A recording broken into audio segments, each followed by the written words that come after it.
Hi, it's Kenny. Welcome to lesson number 21. Now I'm going to start making lessons a little bit harder, into about a grade 3 standard. And I'm going to now teach a piece by Johann Sebastian Bach, one of the greatest composers of all time by far. And he was a German composer. He lived from 1685 to 1750. There's a painting of him over there. Of course, no pictures at that time. All right, and this was the late Baroque period. All right, and he is known as the master of counterpoint. And for anyone learning composition, learning how to play the piano or keyboards of any form, Bach is literally essential. Okay, he wrote all kinds of stuff. He wrote the Well-Tempered Clavier, which is a bunch of preludes and fugues, which are very difficult sometimes, but are some of the greatest pieces in music. He also wrote the Goldberg Variations, another set of piano pieces. He didn't just write keyboard. He wrote the Mass in B minor and the St. Matthew's Passion, some of the greatest choral music of all time. But Bach, he was a great organist, a great composer. He also had 20 children, and many of them became very good composers too. All right? But in the meantime, yes, he is one of the most influential composers of all time. Now, the piece I will be teaching is called the Musette in D major. And I have to mention a couple things about this too. No one's quite sure why Bach called this thing a musette, all right? A musette was actually not really a musical form. It was a form of French bagpipe. And if you hear the piece, which you will soon, it might sort of sound like it could be played by a bagpipe. We're not sure about that at all, but we do know it's included in a collection of pieces called the Anna Magdalena Notebook. And Anna Magdalena was Bach's second wife. All right, he had 2 wives, 20 children, 2 wives. He was a busy guy outside of just composing tons of music. All right, so it was included in there. But there is a little bit of a dispute whether Bach actually wrote this thing, because some of the stuff in this notebook that he included were not written by Bach. But the common feeling around musicologists and the common belief is, yes, Bach himself did write this piece. Okay, before I go on to the lesson and teach this to you, I will play you the Musette in D major.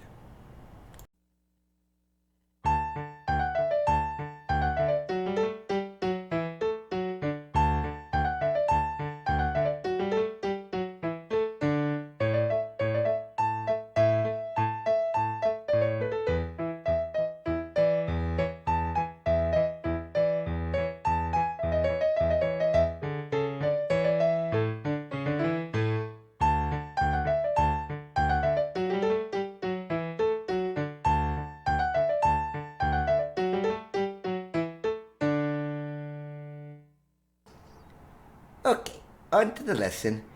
First thing, okay, it's called the Musette in D, and we can just tell right away that it's in D major because of our key signature, F sharp and C sharp, all right? That's the key of D major.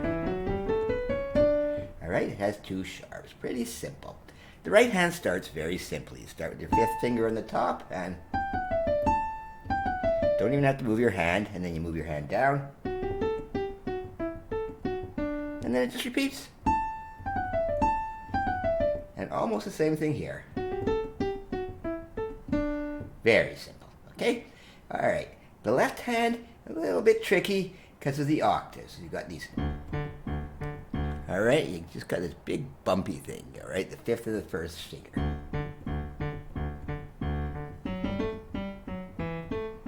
And in this case here, very common in the Baroque, both hands play the same thing. All right, so you both get this together. All right, quite simple. This start of this piece is not the hardest part. It gets a little trickier later. I just wanted to mention a couple things, okay? With people that have problems with octaves, especially children and stuff, their hands might not be that big and they can't easily do this. It's no problem to bounce around a bit and play it slower. No problem, as long as you can get those notes, okay?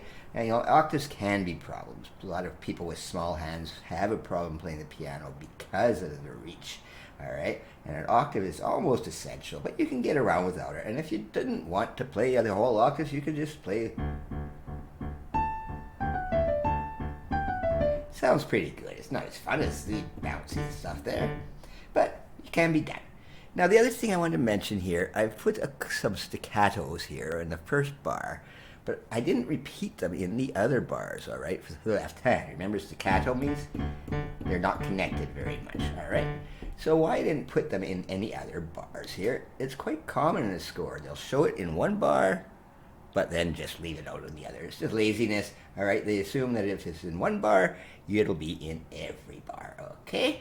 All right, so that is the first part. Oh, one other thing I put in here, which I've not described before, is these stress marks at the bottom here, all right? And all those mean is you have to stress them a little louder. All right, instead of, it's just stressed, okay? That's all that means. Okay, on to the second part of this piece. You'll notice now the left hand has changed a bit, but it's still bouncing around. It was doing this. Now it's on the A. And it keeps going on that for a while. And then it goes later on here.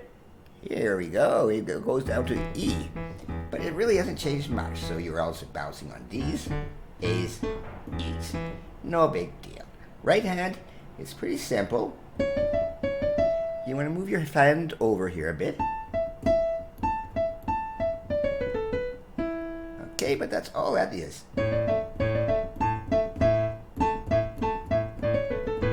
Got the left hand a little mixed up there, but that's all that is happening there. All right? Okay, now it gets a little bit cuckoo here, all right? It's right here in this right hand. It gets a little bit weird. It's what's called chromatic because you got a D sharp and a D switching in there. So it goes.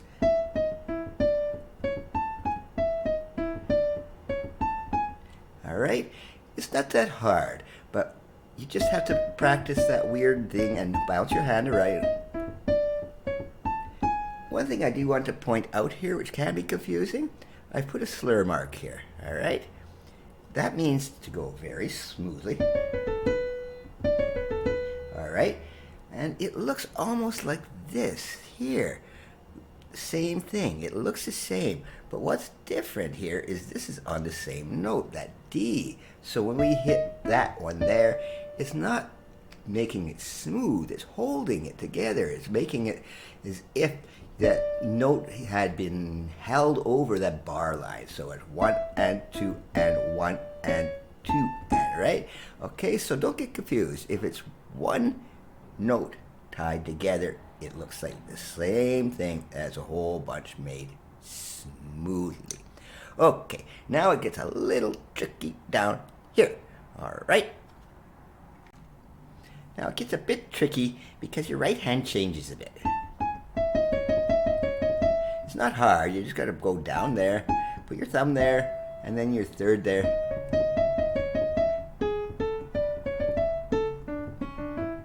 Not too hard, but your left hand starts getting a bit tricky here too.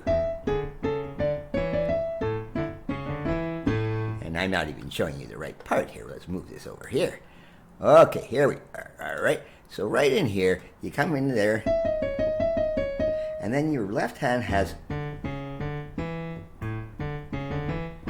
Okay, so it's not that bad. And your right hand sounds weird. So that's the hardest part of the piece, believe it or not, all right? It's just trying to get those two together. Okay, and then the rest of this piece, okay, you can't see it all here because I got the spacing wrong on this sheet music here. All right, but all it is it just comes back to where the beginning is. This is right here. The very first part of this piece, it completely repeats.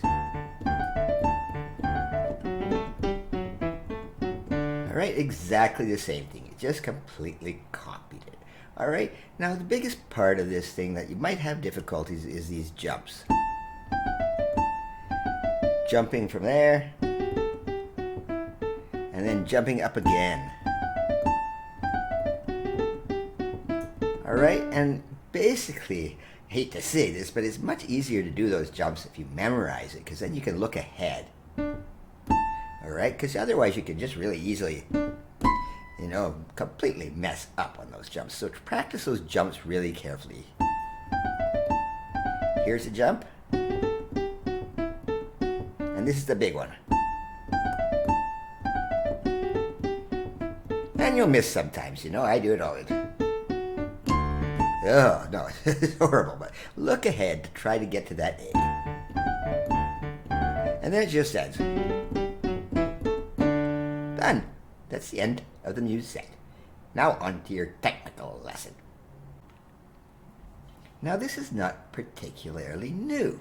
This is just the same D major scale that I've taught before.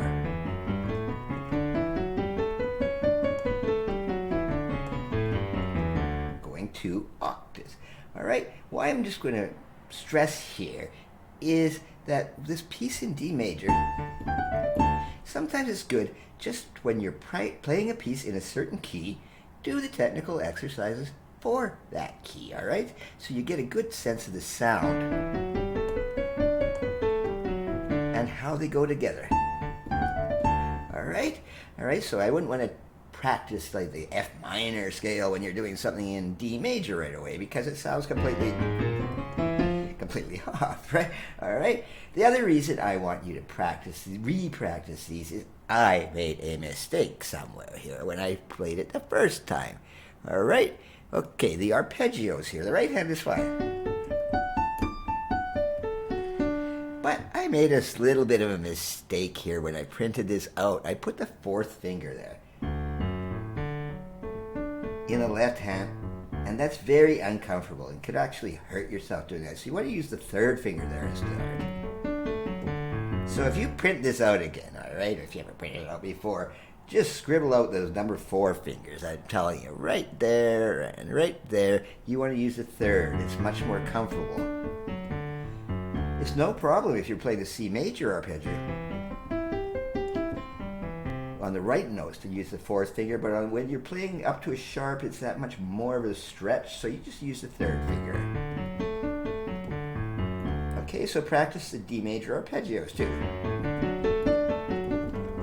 Oops, see, I made a mistake. And of course, the other thing here at the bottom, your chord inversions. I know they're boring.